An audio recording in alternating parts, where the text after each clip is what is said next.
aromanya yang cukup menyengat, tapi rasanya yang manis, ya, itu sangat lezat ya dinikmati oleh yang suka. Nah, satu kali ada cerita, katanya ini menjadi asal usul buah durian itu diberi nama durian. Katanya konon ada 2 buah keluarga yang tinggal berdekatan. Mereka adalah bertetangga, tetapi apa yang terjadi? Mereka tidak memiliki suasana yang damai, ya. Satu sama lain selalu bertengkar, pukul-pukulan bahkan, ya, baku hantam. Setiap hari ada saja yang menjadi, ya, pokok persoalan sehingga mereka selalu bertengkar dan melakukan tindakan-tindakan kekerasan satu sama lain. Dari anak, bapak, ibu, sampai pembantu, sampai tukang kebun, semuanya nggak ada yang damai satu sama lain. Nah, satu kali ketika malam begitu sunyi, suasana ya begitu sunyi, tiba-tiba ada suara buk yang berbunyi dengan keras di halaman belakang rumah mereka. Kebetulan mereka punya halaman ya sangat berdekatan, jadi suara apapun sampai gitu ya. Wah, mereka kemudian mau mencari tahu apa ini, suara apa ini, keras sekali gitu ya. Kemudian mereka mengamati ada sesuatu yang besar, yang berduri, yang jatuh, dan punya aroma yang sangat harum, yang sangat menarik. Mereka mendekati sama-sama, mencoba untuk membuka tetapi susah. Tapi aroma yang sangat menggugah selera itu membuat mereka penasaran. Mereka kemudian tidak pikir panjang lagi, ya. Mereka meminta satu sama lain apa alat yang bisa dipakai bersama. Mereka melupakan semua yang terjadi di antara mereka.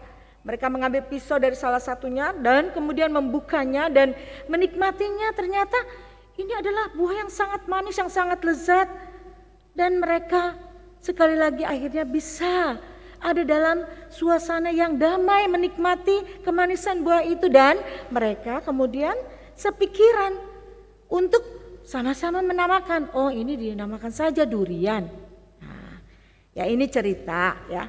Tapi betapa kisah itu menunjukkan bahwa memang untuk mencapai perdamaian, hati yang damai memang dibutuhkan sikap hati yang sehati sepikir. Tapi bagaimana untuk mencapai hati yang sehati sepikir itu bukan suatu hal yang mudah, ya. Manusia diciptakan sebagai makhluk individu, ya. Sebagai makhluk individu berarti dia punya keunikan satu sama lain. Kemudian juga manusia hadir sebagai makhluk sosial.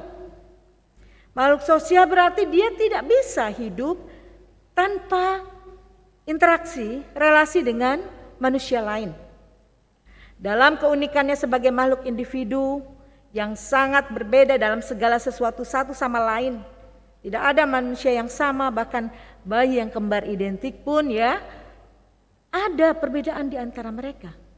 Nah, apalagi manusia yang hidup bersama sebagai makhluk sosial, ya, semakin intens, semakin tinggi pertemuan atau intensitas pertemuan antara manusia tersebut, semakin banyak peluang yang membuat bisa terjadinya apa yang dikatakan sebagai pergesekan, ketidaksepakatan, pertengkaran, friksi, dan persoalan-persoalan, saudara.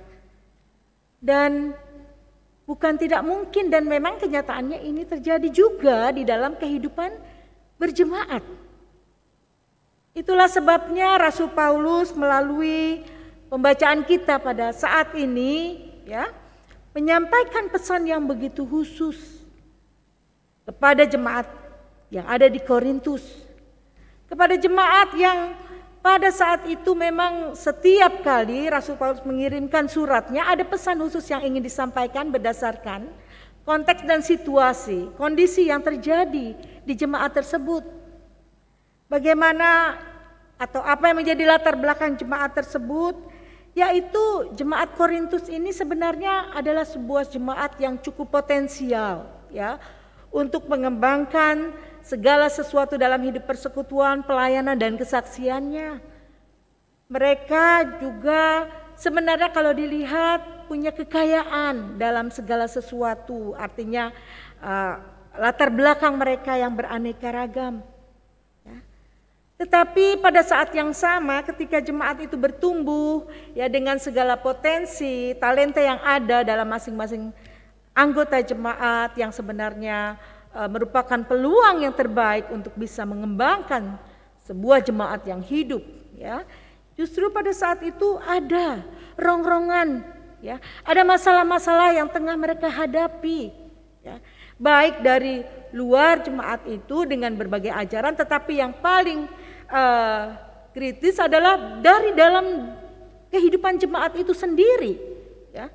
Bagaimana mereka sudah membagi-bagi kelompok mereka, ada yang kelompok Apolos, kelompok Paulus, Petrus dan sebagainya, dengan mengatakan bahwa diri atau kelompok mereka yang paling benar.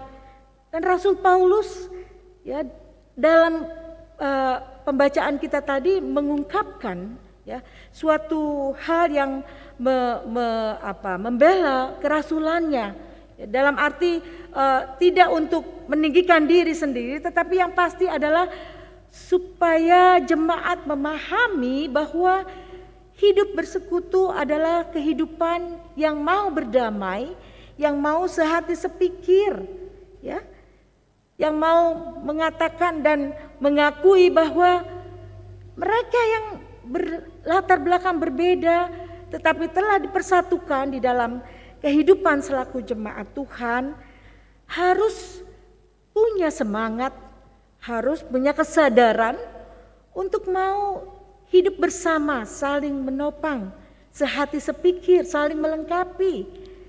Dan dengan demikian mereka akan hidup dalam perdamaian, dalam kondisi dan situasi itulah maka akan tercipta suatu keharmonisan ya, untuk membangun jemaat yang lebih baik lagi.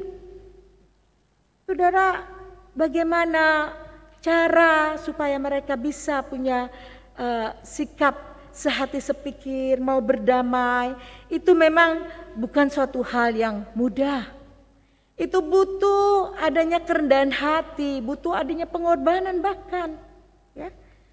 Ketika ada permasalahan atau ada hal-hal yang menimbulkan friksi, persoalan ya, bagaimana kita bisa, atau setiap anggota jemaat termasuk juga kita, bukan hanya juga jemaat Korintus ketika itu, punya kerendahan hati untuk mau bersama-sama ya, menyelesaikan persoalan yang ada. Supaya ada kerendahan hati untuk mau mendengar, untuk mau membuka hati, untuk mau berkomunikasi dengan baik. Ya. Mungkin ada beberapa orang yang mengatakan, kalau saya sedang ada masalah dengan dia atau dengan mereka, saya sih lebih baik ya ambil sikap diam saja, gitu ya. Apakah enak diam ya, sementara hidup dalam sebuah persekutuan, saling diam, saling tidak menyapa, ya? Atau mungkin kalau melihat seseorang yang ada persoalan dengan kita, kemudian kita menghindar, gitu ya? Ya, sedapat mungkin menghindari pertemuan, perjumpaan dan komunikasi dengan yang bersangkutan. Yang jelas-jelas adalah saudara kita sebagai persekutuan. Apalagi sekarang ya, banyak sekali saya jumpai ya, kalau lihat dari status-status di medsos gitu ya, banyak sekali sindiran-sindiran yang dikemukakan oleh seseorang terhadap saudaranya yang lain. Kalau ada masalah, ada persoalan yang ada di antara mereka. Dan ini akan menjadi suatu hal yang tidak akan berkeputusan, menjadi suatu masalah yang berkepanjangan. Bagaimana hati bisa damai, bagaimana pikiran bisa tentram, gitu ya.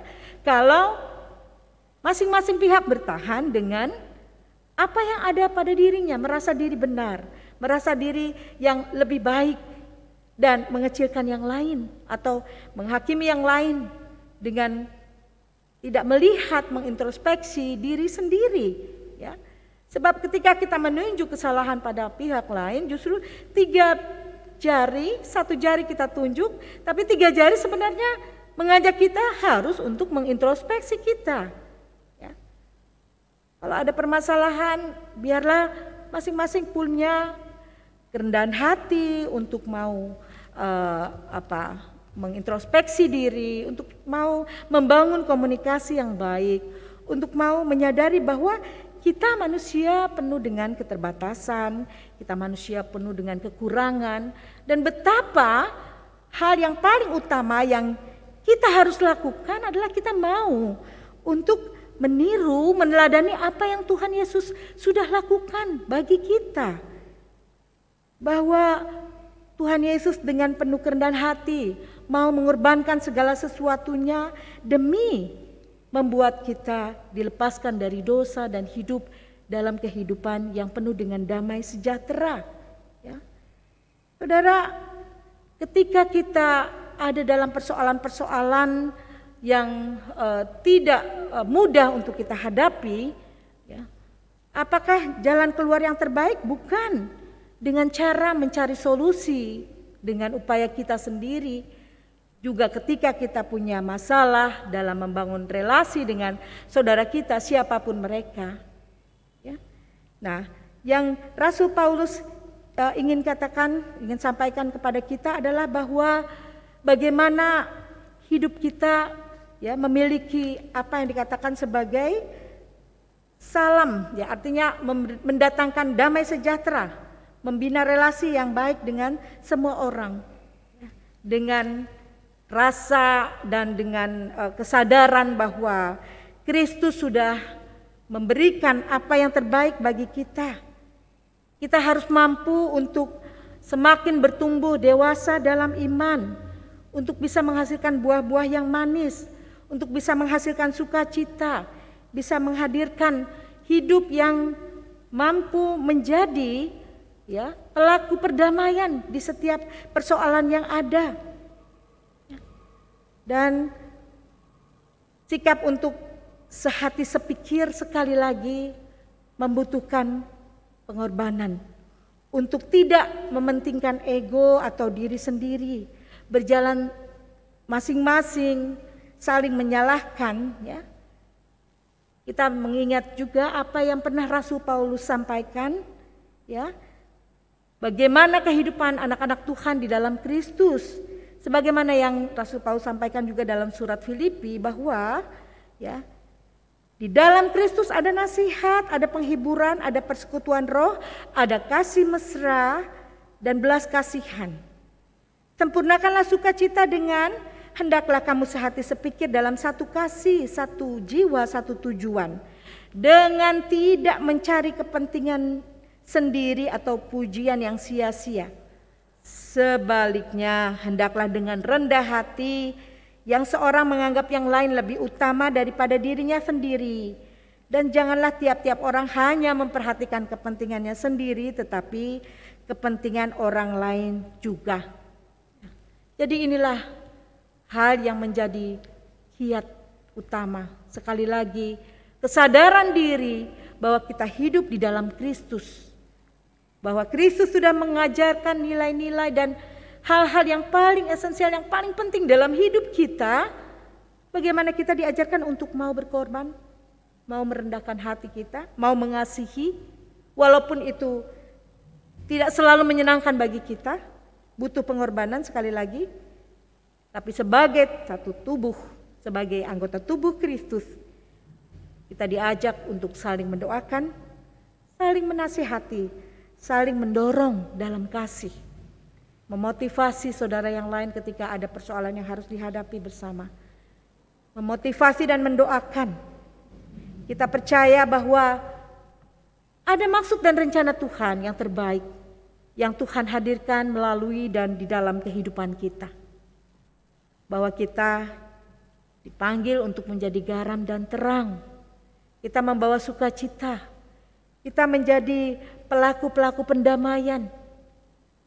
Dan sekali lagi sebagai anggota tubuh Kristus, sebagai satu kerajaan, ya, sebagai anggota satu kerajaan surga di mana Tuhan sudah memilih dan memanggil kita, hendaklah kita saling mendoakan Kita boleh dan selalu dipanggil untuk bisa saling menasihati. Ya, menasihati artinya memberikan masukan-masukan yang positif sesuai dengan firman Tuhan, saling mendorong, saling menopang, ya. Dan jikalau kita dengan penuh kesungguhan, kesetiaan melakukan segala panggilan Tuhan ini, kita akan merasakan benar-benar keindahan di dalam kehidupan kita. Bukan hanya di dalam hidup sebagai persekutuan orang percaya, tapi dimanapun kita berada, kita tahu bahwa tidak mudah untuk membangun keharmonisan di dalam hidup kita. Berelasi dengan berbagai orang, dengan berbagai pemikiran, ya.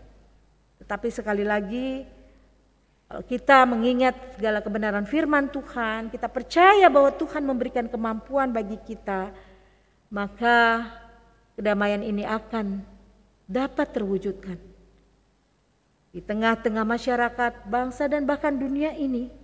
Dan semuanya dimulai dari diri kita sendiri, dari diri kita masing-masing. Sungguh alangkah baiknya dan indahnya apabila saudara-saudara diam bersama dengan rukun. Sebab kesanalah Tuhan memerintahkan berkat kehidupan untuk selama-lamanya.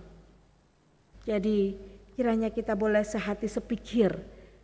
Kita sama-sama menyadari bahwa setiap kita punya talenta, punya kesempatan dan peluang yang sama untuk menjadi apa yang Tuhan inginkan.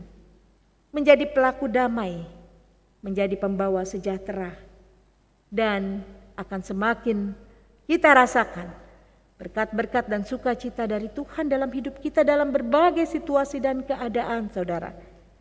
Dalam masa-masa yang sulit ini memang terkadang pikiran manusia begitu pendek, mencari solusi yang terbaik dan tercepat, termudah untuk menyelamatkan diri sendiri.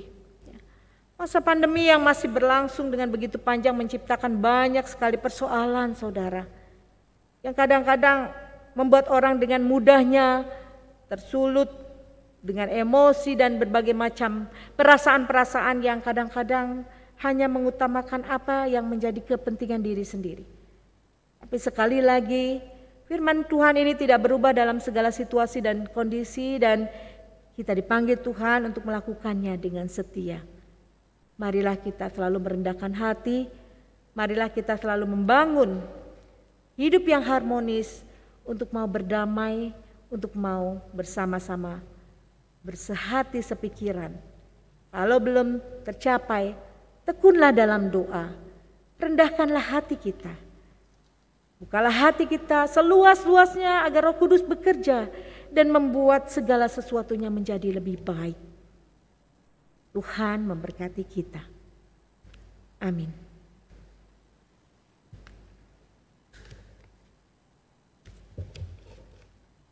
Mari kita bersatu di dalam doa.